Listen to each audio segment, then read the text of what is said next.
the Croquet Desk, and we have a week's worth of lawns to get through. With me, as ever, is Cordelia Fanshawe, the woman who has never lost an argument about a croquet lawn and who shows no signs of starting. Accurate. Coming up, results from the week's play, a close look at one match that deserves it, and Cordelia's assessment of where the top players currently stand. Cordelia, worth the listeners' time this week? There's at least one passage of play I've been waiting to talk about since Sunday, so yes. Right. Results first, then we'll get to that.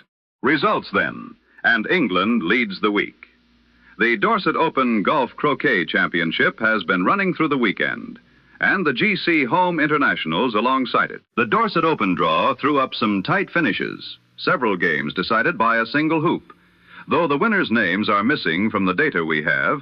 So, Cordelia, what do the score lines themselves tell you? The format ran to 13 hoops in some rounds, which is the extended play, and there were consecutive 7-6 wins throughout, which means whoever came through did it repeatedly under pressure, not in one comfortable afternoon. The Home Internationals data has the same gap.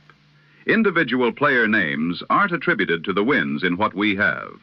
But the score lines run from 7-1 to 7-6 across both days, the 18th and 19th. What I can say is that the doubles pairings, Murray and Colling, Burridge and Melvin, Fraser and Shand, appear repeatedly across both days, which suggests the team management were rotating a settled squad rather than experimenting. Wider afield, in Hamburg, Ealing CC were in action at the European Club League Championship heat, and John Hutchinson and Frederick White-Overton both won their singles, with Hutchinson beating Rick Guidotti of CERN 7-2. Ealing also took the doubles, with White-Overton and Hutchinson beating Payne and Guidotti 7-4, and Margaret Page won both her singles against El Bujo, so 3 players carrying the team rather than 1.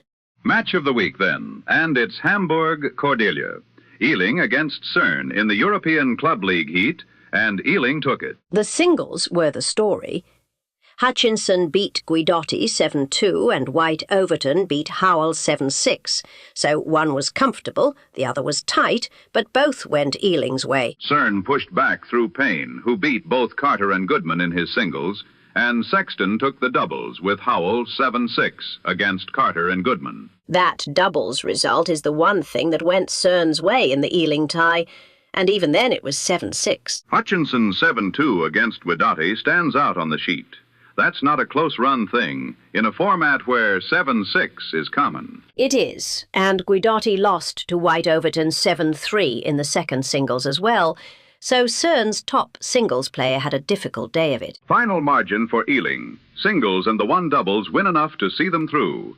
We'll see where they go from here in the league. And finally, something a little different to close on. A chap in Toronto by the name of Adam Barr, a member of the North Toronto Croquet Club, has built an independent golf croquet rankings and data platform, gcrankings.com. Which the game has needed, frankly. Rankings and match data scattered across federation sites and tournament sheets, having it gathered in one place is straightforwardly useful. Built independently, so no governing body behind it. One club member deciding there was a gap and filling it. That's how most useful things in this game get done. gcrankings.com, if you want to find it. Worth a look for anyone who follows the competitive circuit. Adam Barr, North Toronto. Well done to him. Before we go, England at Roehampton and Hurlingham from the 24th. The MacRobertson Shield, Association Croquet's World Team Championship, and this year it's the Centenary edition. England are top seed, which means they set the terms in round 1. 24th to the 28th at those 2 venues. The Shield runs through to the 9th of August, so a fortnight and a half of it. We'll have the full field when the draw is confirmed, but top seed England is the headline going in. For a centenary staging at Roehampton and Hurlingham, 2 of the proper lawns, you'd want England to be making a serious run rather than merely appearing. The AC World Team Championship runs alongside. Nottingham is the other venue in the calendar. Golf Croquet's World Championship is also on the schedule for 2026, though dates aren't confirmed in what we have in front of us. The MacRobertson Shield is the one with the weight of history, And a centenary at home on English lawns is not something that comes round again. 24th of July. Put it in the diary. That's the week's play from us. And that brings us to the close of play. Thank you, as ever, for your company. Do tell your friends, subscribe if you'd be so kind, and may your hoops run ever in your favor. Good evening.